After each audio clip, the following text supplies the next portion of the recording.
YSRCP MLA Boochepalli Sivaprasad రెడ్డిపై ప్రభుత్వం కక్ష సాధింపులకు దిగింది. బూచేపల్లికి చెందిన క్వారీలకు భారీ పెనాల్టీ విధించింది.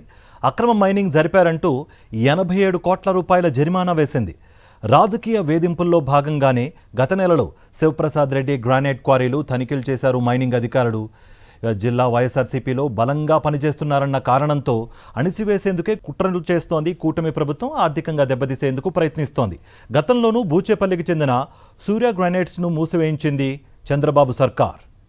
ఇదే అంశానికి సంబంధించి మరింత సమాచారం మా ప్రతినిధి శ్రీనివాస్ అందిస్తారు. శ్రీనివాస్, బూచేపల్లి శివప్రసాద్ రెడ్డి ఒకటే చెప్తున్నారు, ఇది ముమ్మాటికి కక్ష సాధింపే అన్నట్టుగా కూడా చెప్తున్నారు. మరి అపార్ట్ ఫ్రమ్ దట్ మీ దగ్గర ఎలాంటి సమాచారం ఉంది?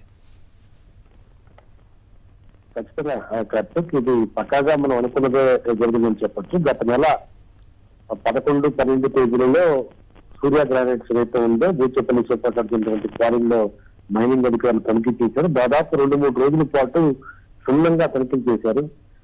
ప్రతి రాయి కొలతలు వేసే ప్రయత్నం చేశారు. కానీ మేనేజ్మెంట్ సూర్య గ్రానైట్ కి సంబంధించినటువంటి మేనేజ్మెంట్ ఏదైతే ఉన్నారో వాళ్ళు శివప్రసాద్ రెడ్డి పూర్తిగా సహకరించడం జరిగింది. మైనింగ్ అధికారులకు ఎటువంటి అక్రమాలకు పాల్పడలేదు. ప్రతి దాంట్లో నేను పక్కాగా ఉన్నానని చెప్పే ప్రయత్నం కూడా చేశారు. కానీ ఇవన్నీ రాజకీయ వేధింపులు భాగంగా జరుగుతున్నటువంటి తనిఖీలు కాబట్టి మైనింగ్ అధికారులు వాళ్ళ పనులను చేసుకుంటూ పోయారు. దాదాపు 2-3 రోజుల పాటు తనిఖీల పేరు మీద వేధింపులు చేయడమే కాకుండా అనుకున్నట్టుగానే వాళ్ళు 87 కోట్ల రూపాయలు పెనాల్టీ కట్టాలి అని చెప్పి ఈ రోజు డిమాండ్ నోటీస్ పంపించినట్టుగా మనకి సమాచారం ఉంది. దానికి సంబంధించిన నోటీస్ కాపీ కూడా మనకి చూడొచ్చు.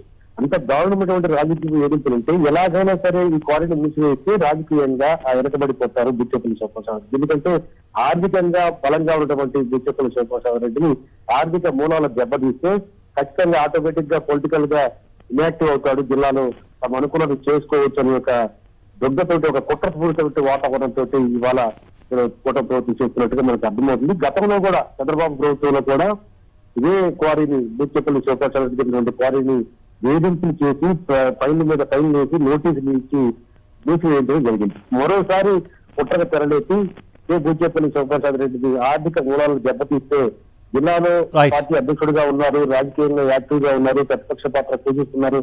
ఈ పద్ధతికి చెప్పాలంటే ఆర్థిక మూలాలు దెబ్బతీయడం లక్ష్యంగా కూటమి ప్రభుత్వం చేసి అందుకు భాగంగానే ఈ డిమాండ్ నోటీస్ అని చెప్పొచ్చుకున్నాం. Right Srinivas, thank you.